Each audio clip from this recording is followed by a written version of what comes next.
Hey friends, welcome back to Mimi's Mixed Bag. Today I thought I would do a little updated craft room tour. Back in February, I mentioned that my goal this spring and summer was to update my craft space.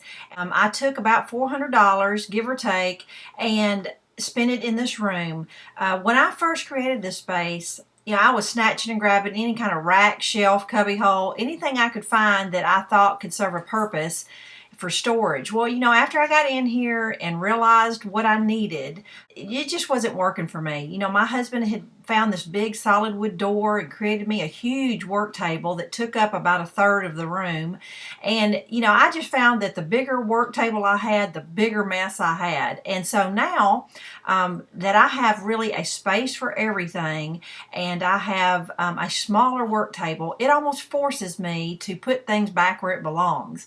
I really like it, and with me investing some real money in it, I just take more pride in it, to be honest with you. When it was just a hodgepodge of stuff, I was glad I had the space, but I don't know, I just feel different about it now, and I really enjoy spending my time up here. It's almost a joke now at night when my husband gets home from work and it's about 8 or 9 o'clock at night.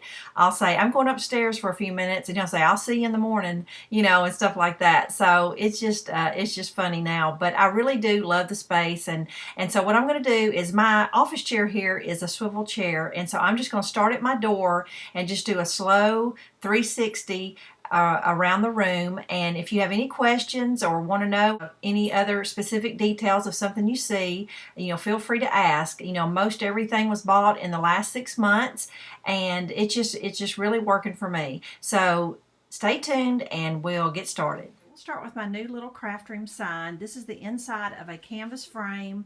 I printed the words on the cardstock and then attached it with some baker's twine and gold clothespins. It says Cindy's Craft Room. This right here is my vinyl storage. This works for me. I've had this for a few years, and I'm able to see what color vinyl I have, and so there was no reason to change that. I liked the way that works. The walk-in closet here, that's where I keep a lot of my wood pieces and frames and things that just, I don't really have a place out here for, and they're just out of the way. I purposely didn't pick up my ironing board because it does stay in here every single day. We iron just about every day, and it's just accessible to our master bedroom. This was my mother's sewing machine. That's my sewing machine on top. I break out the sewing machine every once in a while. Don't sew a whole lot anymore. If there's something I need, I will break it out. That's my thread storage. And this is a little sign I made. I've done a couple little craft shows. I put that out. As you will see, let me back up here a little bit. I went ahead and stood up because the swivel chair wasn't working too well. I bought these 2 9-cube storage things from Big Lots. I found that was the cheapest place. I think they were $39 each. What the most expensive thing was these cloth bins. That cost a pretty penny. It cost well over $100, maybe $150 for these bins, for those and these ones over here. But I love this color scheme, and I'll tell you where how I derived at this color scheme in a minute. But this is my work table. It was just I went in this little antique shop and I thought, wow, I wish I could just find a little farm table of some sort. And wow, I walked in and bam, there it was, about a 3 by 4 foot table for $30. Came home, my husband helped me paint it black, and it was just perfect. And to be honest with you, I wish it was just a hair bigger, but it works for the space and it does fine. But I've just got it set up here. All my little embellishments that I keep there. And I'm going to show you this right here in case you've never seen this. Those of you that work with stickles. This is a plumbing, I don't know what they're called, some kind of plumbing, I can't remember what they're called. But anyway, that's how I keep my stickles upside down, and they don't roll all over the place. They work out great. A little cork board that I covered in fabric, that I keep little magazine clippings and things that I see. I originally had this create up at the top on the wall, but we were going to take that down, but apparently we attached those letters to the wall with something and we couldn't get them down, so I said, just leave them up there. And so I had this shelf. My color scheme is kind of lime green and teal and black, as you can see the storage things. And so I had this shelf already, and I just put a few little doodads up there. Workspace. This is my table, and this is where I keep a lot of my supplies. This is really what it looks like 99% of the time. I did purchase this at Michael's. I'd seen so many craft rooms with them, and I really do like it. It's not as good a quality as I thought it was going to be. I think they're listed for about $40, and I ended up getting it for about less than half price with a coupon. That's just a little rack that I found at a thrift store. And I found this little soap dish that was teal that I thought was so cute. It had my initial on it. And there's just a clip-on light. Sometimes I need some extra lighting. That wood piece right there is my project in the day or so. Just hadn't got to it. The only thing that I really am struggling with as far as wishing I had a table just a hair bigger is some of my paper cutting board, my envelope maker. You know, I just have a couple things there, but they are within arm's reach, and it works fine there. This binder here is just got page protectors in there that I have color coded each page. And this is where I keep my paper scraps when I'm card making and things. Like I have a purple bag and a red bag, you know, so forth and so forth. This is where I keep some of my smaller little embellishments to make cards. And so it really works out good. And that way I can really see what I have. So that works out good. I call that Cindy's scrapbook. And so here's the other storage thing. This is my cuddle bug, my scoreboard. These little tags here, I bought those blank at Michael's and painted them with chalkboard paint and just took a chalk pencil and labeled each bin. And I do have about, I would say, about 10 bins between all 4 storage things that are empty. But like this is yarn. This one's mostly empty, but this one on this side, I kind of made this the seasonal. Like that one's sewing, Valentine's, Easter, spring, patriotic, Halloween, Thanksgiving, Christmas. I think I have 2 Christmas ones. So anyway, it allows me to, you know, just, you know, and you open it up and that just has Valentine crafty stuff in there. So I hope I'm not making you dizzy. I left my pegboard up where it was, you know, stuff that, you know, I don't want to forget I have. Sometimes I put it up here. I know it looks like a disaster, but I really know what's up here. And that way, if it's in my vision, I won't forget I have it. So that's what I do sometimes, is put that up there. I had to change up my ribbon storage a little bit because I wanted to store some of my wood stamps. I did have my yarn, my ribbon on that, but I went ahead and just found these little metal rods and put some of my storage there. It looks like a complete mess. It does work for me. I didn't move my ribbon storage.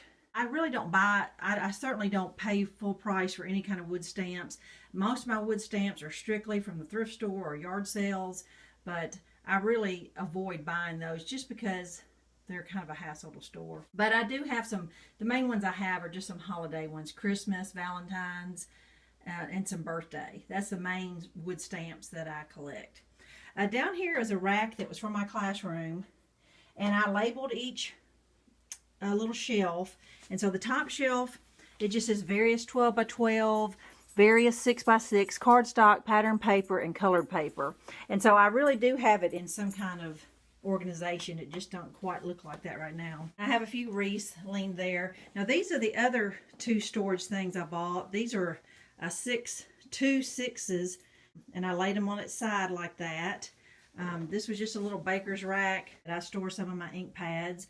This little swivel thing, I love the look of it. It's as great as I thought it would be. I would almost rather use the Jennifer McGuire system of the refrigerator bins with the tabs like file folders, but it's working. I don't know why it seems kind of shadowy here, but I do store all my clear stamps here, a few sticker embellishments and things like that, but I can spin it. It's just, you know, it's kind of hard to group them in baby stamps, you know, Halloween stamps, things like that. It's working. This was a little box that I bought at Tuesday morning to store some of my baker's twine and washi tape. That works out. That's a little Dotson that my son made me one year. These are just some frames That's a little thing I made one year that says Happy Easter, Happy Spring, Happy, Happy Everything.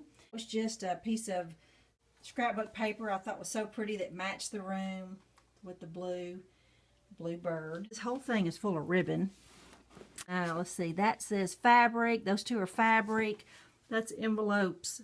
And right here's jewelry. I sometimes do vinyl monograms on jewelry and things. And so when I'm looking for a bracelet or a pendant or something. And I got some mason jars down there. Now I'll show you where I came up with my color scheme was these curtains that I found. I'm pretty sure it was Lowe's. They were on clearance because I knew I wanted to probably stick with some sort of black color scheme because my big cabinet was black, my chair was black, you know, all my computer area had a lot of black in it. And I came across these curtains that, and I love birds, and I loved this scrolly design, and the birds were turquoise and lime green, and I thought, oh my goodness, those are it. So I got the one panel and the two valances for $25 just a few months ago. And this is what I did in my classroom, is where I got this idea. I just put a spring rod in one single panel, and now it just covers up my mess back here. This is an organized mess, but I really know what I have in here, and it is, you know, organized. They're all labeled. I do keep some more paper scraps in there, felt scraps, buttons and beads, various notions, wood blanks, office supplies, floral picks. This whole shelf is just nothing but craft paint. And those are some vinyl scraps, my freezer paper, and some more, you know, fall leaves and things like that. And this up here is just some various projects. Some are complete, some are incomplete. That's where I store it. I had this rack for years, and I don't know why I bought it or anything, but one day I decided, you know, that would be the perfect punch storage. And so I hooked it up on the side of that metal cabinet, and it just worked perfect. So those are my punches that I'm collecting. Got a few of them. This is my computer area. That is my silhouette.